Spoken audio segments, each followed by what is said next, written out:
What's up gamers, DreamcastGuy here, and it's Top 10 Thursday. As I'm sure you can tell by this huge wall behind me, I love collecting weird gems of gaming history, and one of my specialties has always been failed game consoles. Systems that may have had some good ideas or been poorly designed, but either way ended up utterly flopping. This week, I wanted to celebrate the biggest bombs on my list of the top 10 worst game consoles ever. Number 10. Apple Pippin. When most people think of Apple, they imagine iPhones, iPods, or pricey laptops. This wasn't always the case though. During the 90s, they wanted to try and expand their reach and branch into other fields, including gaming. Unfortunately, their one and only attempt at an actual game console was a mess. It was overpriced, barely marketed, and didn't really have any decent games at all.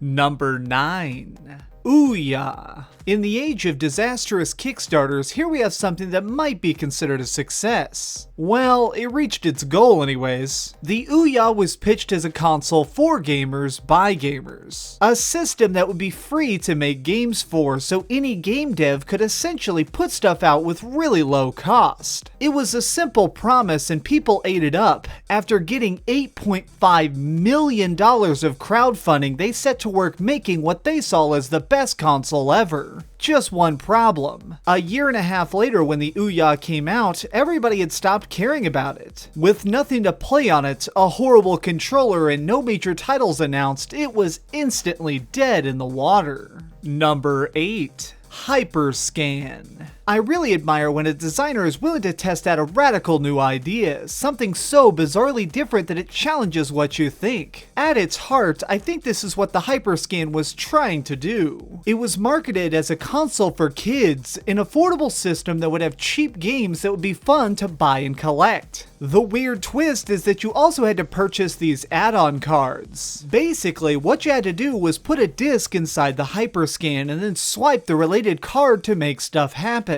You couldn't even start a match of X-Men without first zapping a card for your chosen fighter. What the hell was the point of this? Number 7. Nokia N-Gage. By now, we're all used to the concept of gaming on cell phones. Mobile games aren't typically very good, but at least they work. This is in large part due to Nokia. Back in 2003, they released the first ever phone handheld console hybrid. They saw the success of Nintendo's explosively popular Game Boy Advance and wanted a piece of the action. They learned the hard way though that sometimes having more features doesn't always make for a great product. While the graphics on this thing were pretty decent for the time, the biggest issue is that this is clearly a cell phone more than a gaming device. Just look at those buttons. Oh, and did I mention that to switch out games, you have to turn it over, take out the battery, put in a new cartridge, and then rebuild the system. Not the smartest move. Number 6. Poineer LaserActive.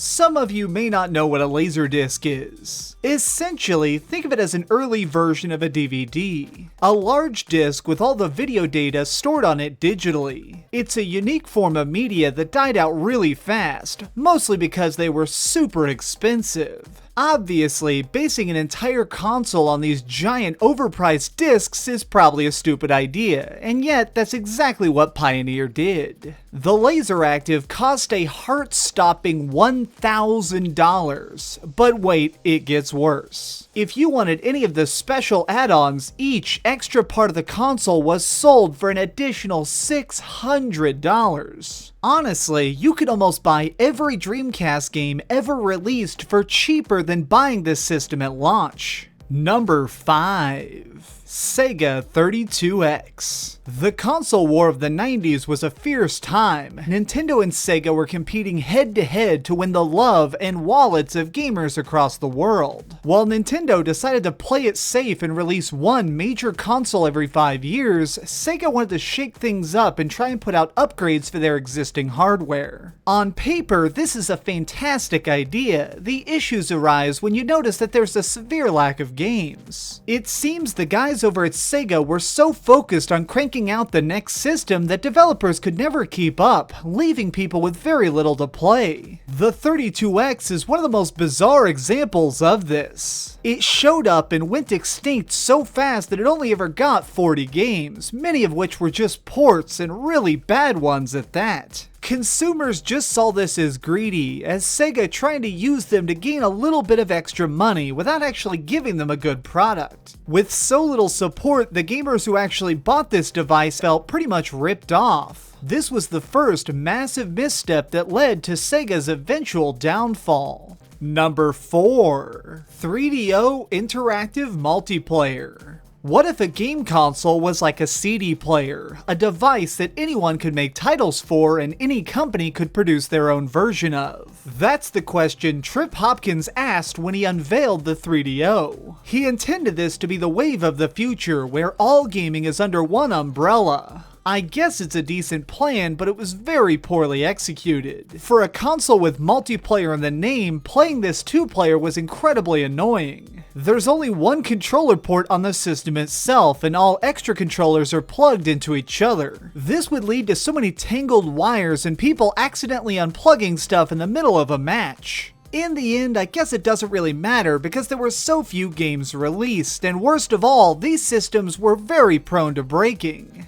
Number 3. Atari Jaguar. It's strange to think that at one point Atari was one of the richest companies in the world. With just a few processors and a lot of creativity, they took the gaming world by storm and basically killed arcades in America forever. After the initial success of the Atari 2600, each follow-up console sold a little bit worse, and by the early 90s, they were nearly forgotten. In an attempt to try and blast their way back to relevance, they produced the mega-powerful Atari Jaguar. This system claimed to be 64-bit when every other console of the time was 16-bit. That may sound fancy, but does this really look 64-bit to you? The issue is that it was incredibly complicated to program things for the Atari Jaguar. Game designers ended up skipping this hunk of plastic altogether and instead just working on the PlayStation. Number 2. Virtual Boy. Nintendo has had their share of screw-ups throughout the years, but nothing can quite compare to the Virtual Boy. What you're seeing here is the real graphics of the system. Yes, it's completely displayed in red. When originally announced, the plan was to make a fully 3D system that could be worn like goggles. They wanted to create a depth to gaming that had never existed before. Just one problem: this thing can freaking blind you. By putting your eyes in this tiny device and letting them shoot lasers directly into your face for hours at a time causes epic levels of eye strain. I owned one of these as a kid and I really enjoyed playing Panic Bomber. It was such a neat puzzle game, but holy crap did the Virtual Boy give me some serious headaches.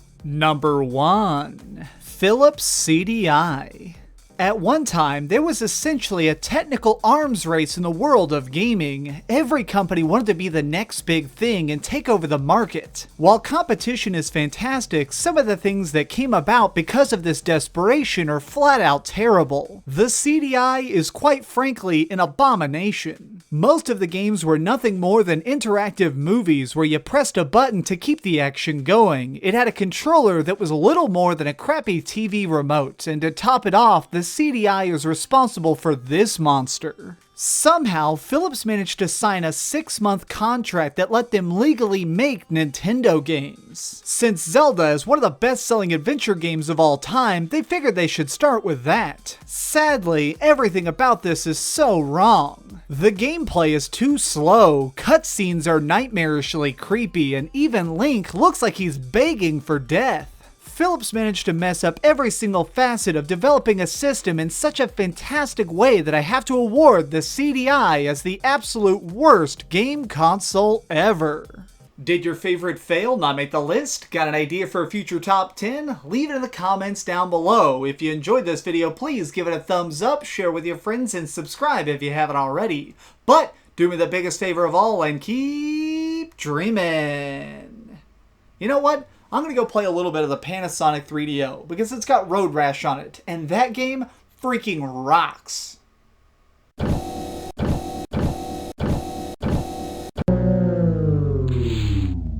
Thanks so much for watching. If you like this video, maybe check out my last video. Please subscribe, and if you want, share this somewhere with your friends.